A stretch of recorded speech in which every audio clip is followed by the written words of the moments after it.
ఒకసారి డబ్బుని సంపాదించే వ్యాపకంలో పడితే ఎలా ఉంటాడు మనిషి? ఏమీ లేనోడు ఒక కసితోని డబ్బు సంపాదిస్తే ఎలాంటి పరిస్థితులకు దారితీస్తుంది అని ఒక కథని 1970sలోని ఒక కథని దర్శకుడు కరుణ్ కుమార్ మట్కా అనే సినిమా రూపంలో చెప్పారు. కానీ ఈ సినిమా ప్రాబ్లం ఏంటంటే కొన్ని వెబ్ సిరీస్ని సినిమాలుగా తీస్తే చాలా ప్రాబ్లం ఉంటుంది. అలానే కొన్ని సినిమాలని వెబ్ సిరీస్లాగా తీస్తే అది కూడా చాలా లెంగ్తీ ప్రాసెస్ లాగా అనిపించి చాలా ప్రాబ్లం ఉంటుంది. ఈ పర్టికులర్ మట్కా సినిమాకి సంబంధించి ఇది వెబ్ సిరీస్కి ఉన్నంత పెద్ద కంటెంట్. ఆ కంటెంట్ని చిన్నగా చెప్పడంలో ఖచ్చితంగా ఇబ్బందులు ఎదుర్కొన్నాడు దర్శకుడు కరుణ్ కుమార్ అనే చెప్పాలి. కారణం ఏంటంటే చాలా పెద్ద కథ, ఎక్కడెక్కడి నుంచో వచ్చి ఒక శరణార్థిలాగా వైజాగ్ వచ్చిన కుర్రోడి కథ.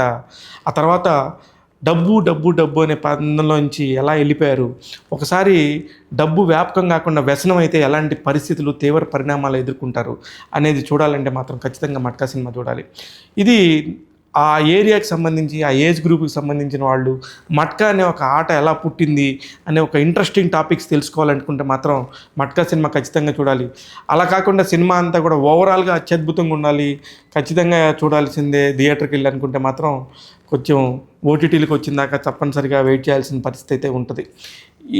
ఇట్లాగా సినిమాలో చాలా ప్రాబ్లమ్స్ ఉన్నాయి. కారణం ఏంటంటే ఆ చెప్పే కథా విధానంలో ఒక్కొక్క దాన్ని ఒక్కొక్క ఎపిసోడ్లాగా చెప్తే చాలా బ్యూటిఫుల్గా ఉంది, కానీ అన్నీ కలిపి చూసినప్పుడు సినిమాగా చూడటానికి చాలా తక్కువ టైం సరిపోదేమో అనిపించింది. ఇది మెయిన్ ప్రాబ్లం ఈ సినిమాలో. ఇకపోతే నటీనటుల పర్ఫార్మెన్స్ గురించి చెప్పాలి. వరుణ్ తేజ్ కనిపించిన ప్రతి చోట ఆయన ఫస్ట్ ఒక పూర్ణ మార్కెట్లో, వైజాగ్ పూర్ణ మార్కెట్లో 10 రూపాయల నెల జీతానికి పనిచేసిన రోజు నుంచి చివరికి మట్కా సామ్రాజ్య అధిపతిగా ఎదిగిన దాకా కూడా ఒక్కొక్క వేరియేషన్ని అత్యద్భుతంగా పోషించాడు. సలోని, అలాగే మీనాక్షి చౌదరి, అందరూ కూడా ప్రతి ఒక్కళ్ళు కూడా, నోరా ఫతేహి కూడా పర్ఫెక్ట్గా నటించారు వాళ్ళకి పాత్రల పరంగా. కానీ ముఖ్యంగా చెప్తే నవీన్ చంద్రాలు, రవిశంకర్, వీళ్ళందరూ కూడా ఒక్కొక్క ఏజ్లో అలా వచ్చేసి ఇలా వెళ్ళిపోతుంటారు. ముఖ్యంగా కిషోర్ పాత్ర చాలా పర్ఫెక్ట్గా కుదిరింది, కానీ సినిమాలో ఆ కూర్చోబెట్టే కంటెంట్ కొంచెం స్లో అవటంతో చాలా ఇబ్బంది పడే పరిస్థితి అయితే ఖచ్చితంగా ఈ సినిమాకు ఉంటుంది.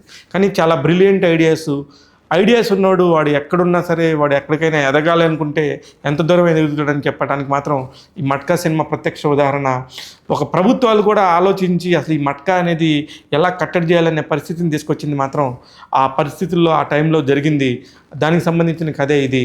ఖచ్చితంగా ఒకసారి థియేటర్లో చూడగలిగితే హ్యాపీగా చూడొచ్చు, కానీ ఓటీటీలో మాత్రం ఈ సినిమా దుమ్ము రేపుతుందని నేను అనుకుంటున్నాను. ట్యాగ్ తెలుగు మట్కా సినిమాకి ఇస్తున్న రేటింగ్ 2.5/5. నేను మీ శివ మల్లాల.